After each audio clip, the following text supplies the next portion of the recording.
Impact of loan types. Different loans, such as mortgages and business loans, have distinct impacts on the economy. Example scenario: a government employee, John, receives a mortgage loan to buy a house, benefiting a builder, Friedrich, who then takes a loan to build more houses, creating a feedback loop that increases demand, prices, and wages in the economy. Housing market dynamics. The housing market experiences a feedback loop where increased lending drives up demand and prices. Higher prices lead to higher wages and material costs, further increasing the overall cost of housing and contributing to inflation. Lending bubble and economic shocks. A lending bubble can burst if a shock, such as increased unemployment, reduces borrowers' ability to repay loans. The resulting tighter lending conditions can cascade through the economy, reducing demand, increasing unemployment, and worsening economic conditions. Lending and consumer goods. Consumer lending, such as auto loans or credit card debt, affects demand and prices differently than real estate lending. Real estate lending is more impactful due to its localized supply and demand dynamics, while consumer goods markets are more flexible and globally influenced. Lending and the external sector. Increased lending can sustain trade deficits by providing more money for imports, preventing deflation. Example: Australia's sustained trade deficit was supported by increased bank lending and GDP growth, avoiding currency depreciation. Stock market lending. Bank lending influences the stock market by enabling traders to leverage their investments, increasing their exposure to market ups and downs. A feedback loop exists where rising stock prices lead to more lending, which in turn drives prices higher, but this also increases the risk of market crashes. Monetary policy and lending. Monetary policy primarily influences the economy through the existing stock of loans, with higher interest rates reducing disposable income and demand. The impact of monetary policy is more significant in highly indebted economies or individuals with long-term loans. Banks' role in the economy. Banks facilitate transactions, provide access to credit, and offer safety for deposits, playing a crucial role in economic stability and growth. The existence of banks or similar institutions is essential for the modern economy, impacting various economic channels. Conclusion: the strong and undeniable effects of banks on the economy underscore the importance of understanding their role and leveraging that understanding to improve economic outcomes. 6. Investment banking. Friedrich's business expansion. Growth and need for expansion. Friedrich's land development business is thriving, necessitating the purchase of new equipment and the construction of a new office building for sales and finance departments. Funding challenge. The expansion requires significant capital, beyond the firm's current funds. Traditional loans are problematic due to irregular cash flow from property sales. 2. Bond issuance as a solution. Advantages of bond issuance. Bonds offer a viable alternative, allowing Friedrich to raise large sums with predictable interest payments and full repayment at maturity, aligning with his cash flow expectations. Complications in issuance. Friedrich lacks the expertise to issue bonds, a complex process requiring legal and economic structuring and investor outreach. 3. Role of investment banks. Intermediary function. Investment banks serve as intermediaries between fund seekers, like Friedrich, and investors, facilitating the issuance of bonds and other securities. Underwriting service. Investment banks can underwrite bond issues, guaranteeing that Friedrich will receive the required funds by purchasing any unsold bonds, thus making the bond more attractive to investors. Syndication. For large bond issues, investment banks may syndicate with other banks to share the risk. 4. Primary and secondary markets. Primary market. Investment banks assist in the initial issuance of securities, crucial for raising capital. Secondary market. They provide market-making services, buying and selling existing securities, enhancing liquidity and reducing investor risk. 5. Derivatives trading. Derivatives explained. Investment banks trade derivatives, financial instruments whose value is derived from an underlying asset, such as currency exchange rates. Speculation and risk management. While often used for speculation, derivatives can hedge against risks, like currency fluctuations in international transactions. Types of derivatives. Common derivatives include forward contracts, options, call and put, and swaps, interest rate and currency. 6. Securities lending and repurchase agreements. Repo securities lending. Investment banks facilitate the temporary transfer of securities between firms, requiring collateral to protect the lender. Repos. A secured loan agreement where a firm borrows cash by pledging an asset, e.g., bonds, agreeing to repurchase it later, with the collateral potentially rehypothecated for further use. 7. Brokers, dealers, and proprietary trading. Secondary market trading. Investment banks engage in proprietary trading, using surplus cash to speculate in high-yield securities. Impact on financial markets. Investment banking assets grew significantly from 1980 to 2007, peaking at 43% of total banking assets, though this decreased after the 2008 financial crisis. 8. Real economy versus financial sector services. Services to the real economy. Investment banks play a key role in facilitating the issuance of shares and bonds, advising on mergers and acquisitions, and providing leveraged loans. Financial sector focus. A large portion of services, especially derivatives and market access, cater primarily to the financial sector, with securitization and related products being particularly notable. 7. Banking in crisis. Introduction to banking crises. Banks often face crises, leading to closures, mergers, or government bailouts. The chapter explores why banks fail and the economic impact. 2. Role of banks in liquidity and fund allocation. Banks are crucial for providing liquidity to the economy. Banking issues stem from poor credit allocation or liquidity shortages. 3. Credit allocation failures. Credit issues arise when borrowers default on loans. Banks try to minimize defaults through credit scoring, but external economic factors, like the Greek financial crisis, can make defaults unavoidable. 4. Subprime lending crisis. Lending to individuals with poor credit history, subprime lending, led to widespread defaults and financial instability. 5. Non-performing loans, NPLs. Loans are classified as non-performing if 90 days pass without payment. Banks assess and provision for NPLs, often leading to penalties for borrowers and losses for banks. 6. Impact of NPLs on bank balance sheets. NPLs create holes in a bank's balance sheet, risking liquidity and solvency. Banks use reserves to cover NPLs, reducing their capital and potentially triggering a need for external liquidity support. 7. Provisioning for bad loans. Provisioning allows banks to gradually account for potential losses from NPLs, spreading the impact over time.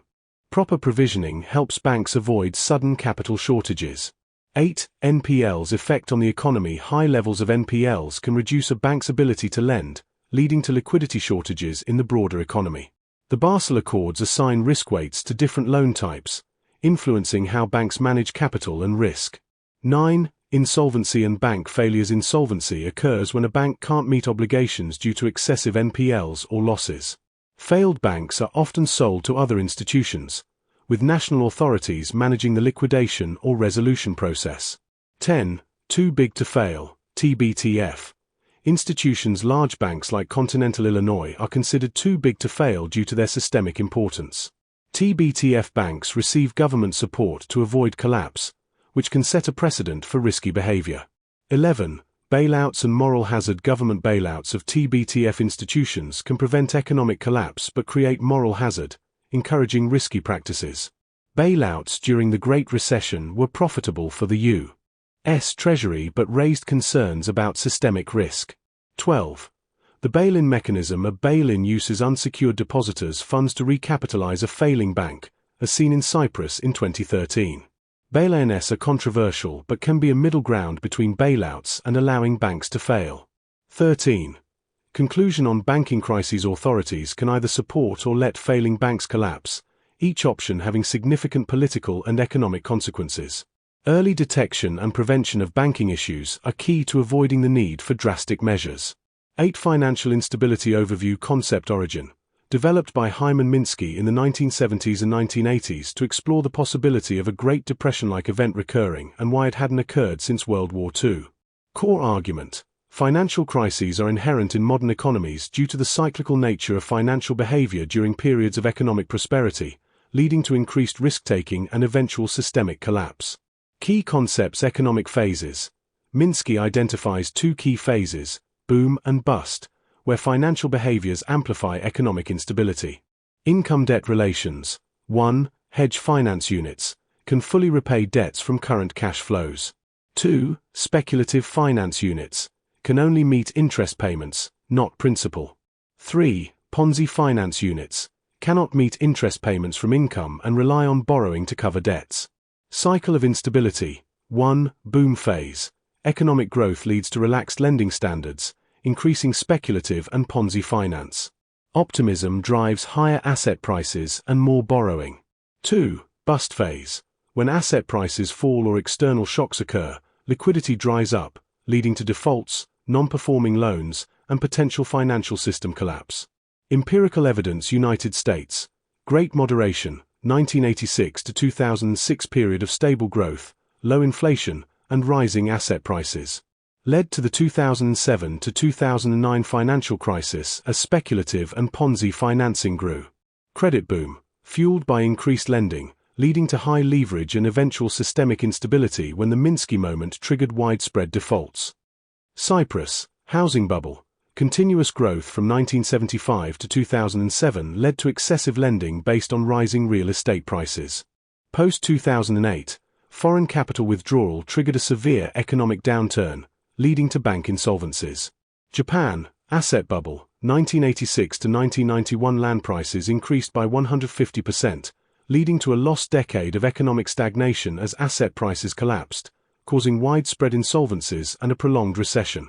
Policy implications and stability measures. Regulation necessity. Financial markets require regulation to mitigate systemic risks. Unchecked, profit-maximizing behavior leads to instability. 3 major developments. 1. Deposit insurance. Stabilizes the financial system by securing deposits, preventing massive withdrawals during crises. 2. Big government. Increased government spending provides economic stability, though excessive debt can lead to sovereign instability. 3. Central bank interventions. Acting as lenders of last resort, central banks play a critical role in stabilizing economies during crises, e.g., 2008 financial crisis, COVID-19 pandemic. Global coordination. Financial instability is a global issue, requiring international cooperation to manage risks and prevent crises from spreading across borders. Key focus areas include 1. Macroeconomic and structural policies, to ensure smooth economic functioning and keep up with financial innovations. 2. Legal framework, ensuring rights and commitments are upheld, particularly in bankruptcy cases. 3. Accounting standards and transparency, critical for accurate risk assessment and preventing misinformation. 4. Efficient financial markets. Deep, well-regulated markets are more stable. 5. Regulation and supervision, necessary to counterbalance the risks introduced by financial liberalization. 6. Monitoring capital flows. Tools like Tobin taxes discourage destabilizing speculative capital movements without harming long-term investments. Conclusion. Inevitability of boom-bust cycles. While boom-bust cycles are inherent to the modern financial system, their severity can be mitigated through timely interventions, updated regulations, and global policy coordination to prevent widespread economic crises. Part 3. Modern banking. 9. Securitization concept overview. Securitization defined. The process by which a bank bundles its loans into a portfolio, sells them to a special purpose vehicle, SPV, which then issues bonds backed by these loans. Purpose: allows banks to remove loans from their balance sheets, freeing up capital to issue more loans while maintaining revenue streams from servicing fees and interest rate differentials. Benefits and mechanics of securitization. Capital requirement management. Securitization helps banks manage capital requirements by reducing risk-weighted assets, enabling more lending without breaching capital constraints. Interest rate margin. Banks profit from the spread between the interest rates on the loans and the bonds issued by the SPV. Servicing fee. Banks charge a fee for servicing the loans, which remains a steady revenue stream even after loans are sold. Historical development beginnings. 1970s. Initiated by the U.S. government National Mortgage Association, GNMA, with mortgage-backed securities, MBS, backed by government-guaranteed home mortgages. Evolution. Federal Home Loan Mortgage Corporation, Freddie Mac, and Federal National Mortgage Association, Fannie Mae, followed suit with their own variations of MBS. Market impact. Revolutionized the secondary mortgage market by increasing liquidity, reducing interest rate risk for banks, and providing a new investment vehicle. Mechanics of mortgage-backed securities, MBS structure.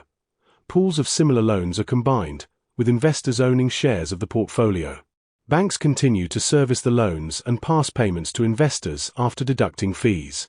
Risk mitigation. The pooling of loans minimizes idiosyncratic risk but leaves the system vulnerable to systemic risks, such as nationwide economic downturns. Collateralized mortgage obligations, CMOs, introduction.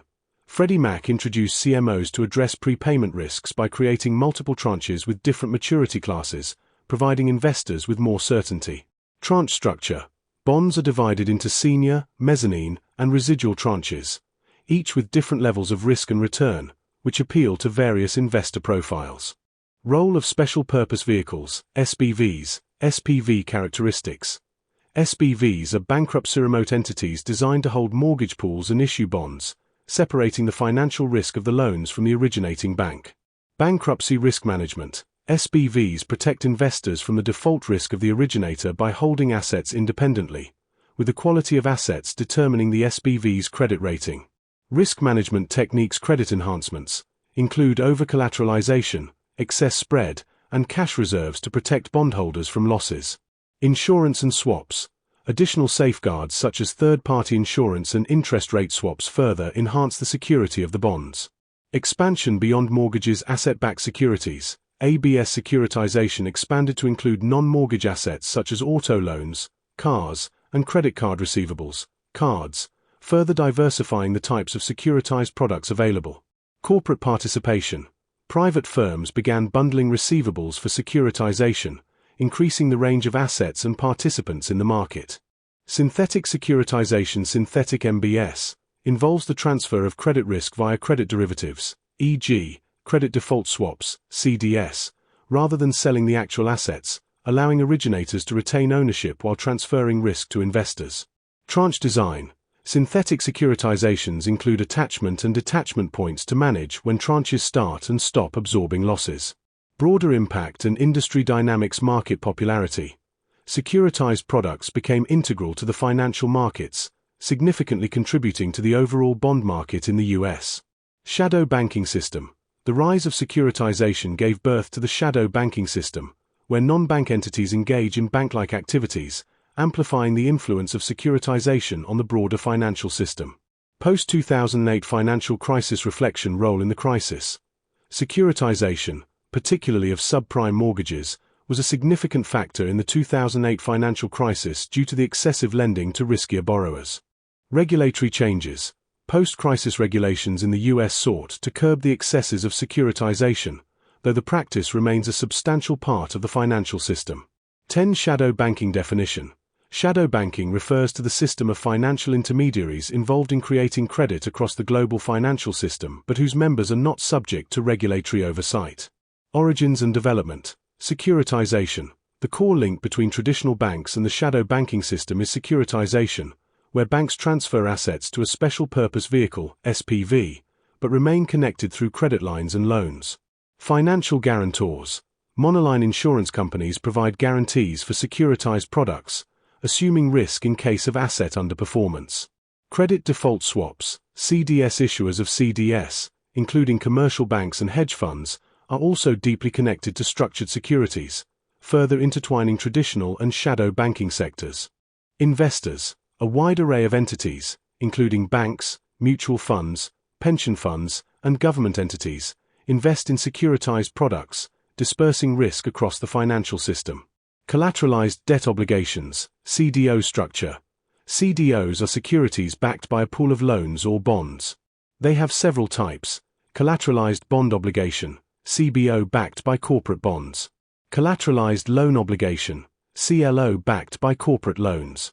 Structured finance CDOs, SFCDOS invest in other securitized products like MBS or ABS.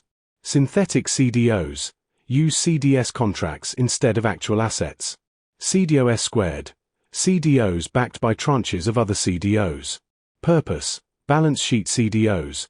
Banks create CDOs to offload assets and manage risk. Arbitrage CDOs, created for profit from interest rate differentials between the portfolio's returns and the securities issued. Asset-backed commercial paper, ABCP definition. ABCP is a short-term promissory note backed by specific assets, offering a higher yield than unsecured commercial paper, CP. Market development. Originating from the commercial paper market, ABCP gained popularity due to securitization's advantages.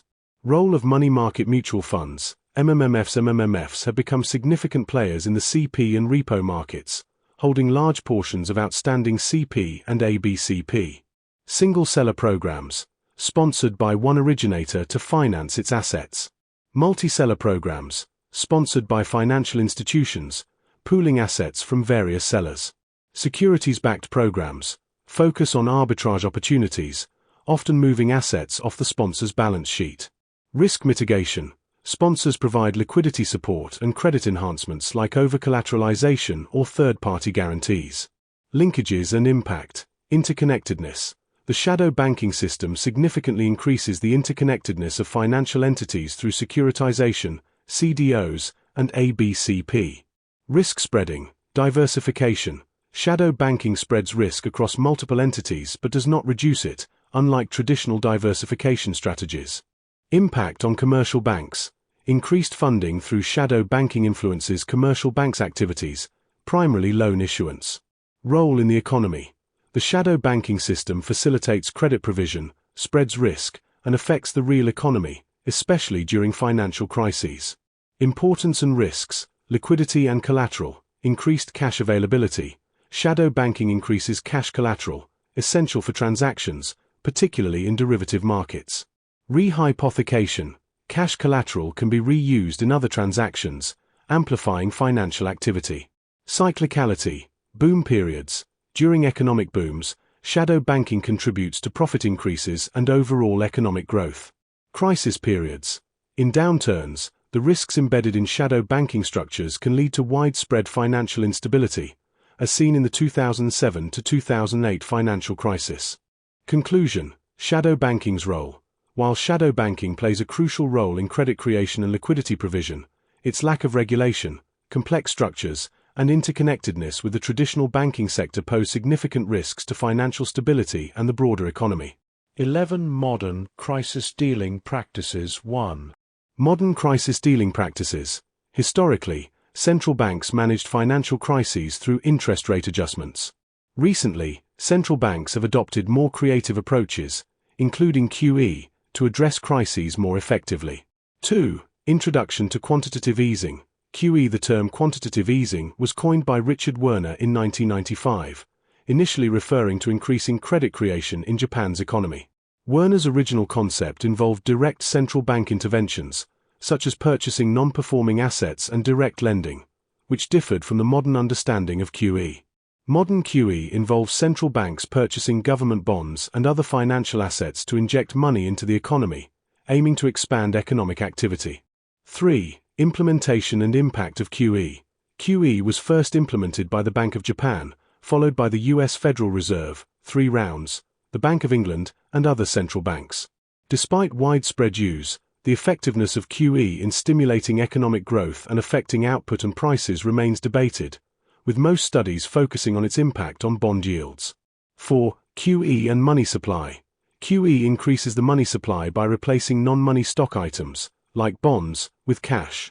Example: QE1 in the US, 2008 to 2010, saw the Federal Reserve purchase $600 billion in agency bonds, doubling its assets and significantly increasing the money supply. 5. QE and inflation. Inflation is driven by changes in supply and demand factors. QE's impact on inflation has been limited, as much of the liquidity provided by QE remained unused by banks, tightening monetary conditions despite an increase in money supply. 6. QE and bank lending. QE was intended to encourage bank lending by increasing liquidity.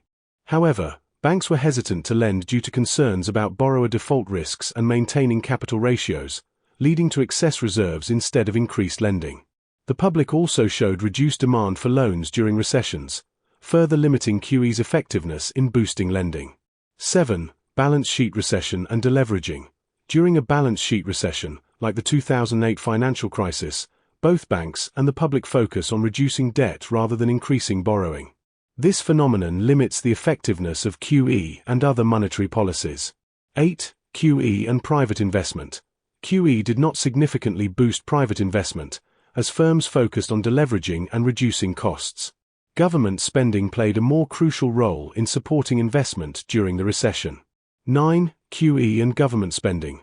QE lowered government bond yields, allowing for reduced interest payments and creating fiscal space for increased government spending. The effectiveness of QE in stimulating the economy depended on government action to utilize this fiscal space. 10. Tapering and selling back securities. Concerns about the negative impact of tapering, reducing QE, on the economy were largely unfounded. Selling back securities should be timed to coincide with economic recovery to avoid negative effects. 11. Easing in the EU and Japan. QE in the EU and Japan was less effective due to concurrent fiscal austerity measures, which limited the potential economic benefits. 12. Conclusion on QE. QE is most effective when coupled with increased government spending.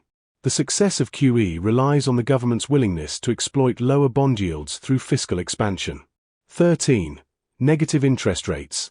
Negative interest rates were introduced to boost inflation and lending but have shown limited success. The policy primarily affects demand-side factors, consumers and firms, with banks passing on costs to depositors rather than increasing lending. Negative interest rates may increase the riskiness of bank investments and could lead to a lending boom with potential long-term consequences. Overview of the banking system. The chapter explores how future developments might impact the banking sector, beyond the traditional functions of banking related to the economy, money, inflation, and crisis management. Cashless societies. Rationale. Cash is often viewed negatively due to its association with tax evasion, illegal activities, and anonymity in transactions. Trends. Despite the rise of digital payments, cash usage persists. Non-cash transactions rose by over 24% from 2012 to 2018, primarily due to e-commerce. Cash usage. Cash withdrawals in the US increased by 15% from 2012 to 2018, with currency in circulation growing, partly due to expansionary monetary policies. Future outlook. While digital payments are increasing, cash remains vital, especially in everyday transactions. Large denomination bills might be phased out to curb illicit use, but a fully cashless society seems unlikely in the near future. Digital banks and e-money. Digital banks. These banks operate with minimal or no physical presence, focusing on digital transactions and lower fees. However, they currently function more as payment systems than traditional banks, offering limited loans. Future prospects. Digital banks might expand their services to include quick loan approvals. Traditional banks may shift towards digitalization while maintaining some physical branches for specific services. E-money. Digital currencies, like China's trial digital currency, are expected to play a significant role. E-money differs from traditional money in its lack of physical convertibility, representing a shift in trust and monetary stability. Cryptocurrencies, origins and appeal. Cryptocurrencies, like Bitcoin, emerged as a response to distrust in traditional banking, offering privacy, faster transactions, and decentralization. Challenges. Bitcoin's price volatility and lack of state backing make it risky as a store of value. Issues like data breaches also challenge its promise of privacy. Stablecoins. These are cryptocurrencies linked to stable assets, like the US dollar, to reduce volatility. However, they function similarly to cash, which already provides stability and anonymity. Future use. Cryptocurrencies could remain popular for transactions, especially in shady dealings, but their widespread adoption depends on market size and stability. Without a broad user base, they risk rapid devaluation, akin to a bank run. Conclusion. The core functions and challenges of the banking sector remain unchanged despite innovations like digital banks and cryptocurrencies. Cash and traditional banking methods continue to play crucial roles, while digital developments offer new possibilities but also introduce new risks and uncertainties.